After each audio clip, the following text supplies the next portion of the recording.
అన్న నా drink ఇచ్చేవా? ఏదేం drink రా, కాంప్లెక్స్ ఉంటది, అమృతం. అయితే అది తాగు, నా డ్రింక్ ఇచ్చే. అవును రే, నువ్వు నాకు మందిచ్చావు, కానీ నేను నీకు నాకిచ్చే అవకాశం నీకిచ్చాను. అదిరా నా మనసు. హలో హాయ్ ఫ్రెండ్స్, ఇందాక మీరు డైలాగులు విన్నారు కదా. ఆ డైలాగులో ఒరిజినల్ వాయిస్ ప్రభాస్ అనేది రిమూవ్ చేసి అక్కడ ఆ ప్లేస్ లో నా వాయిస్ పెట్టడం జరిగింది. చాలా మంది ఏమనుకుంటున్నారంటే ఇది రియల్ వాయిస్ అనుకుంటున్నారు. కాదు, అది ప్రభాస్ అన్న వాయిస్ ని రిమూవ్ చేసి నా వాయిస్ అక్కడ పెట్టడం జరిగింది. యాక్చువల్లీ నేను ప్రభాస్ అన్న గారి వాయిస్ ఇమిటేషన్ చేస్తాను.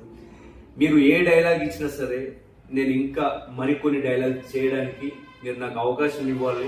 మీరు కామెంట్ ద్వారా చెప్పాలి, మీకు ఈ డైలాగ్ అంటే ఇష్టం, ఈ డైలాగ్ చేయండి అని చెప్పండి. Please support, please like, share, subscribe. Thank you so much.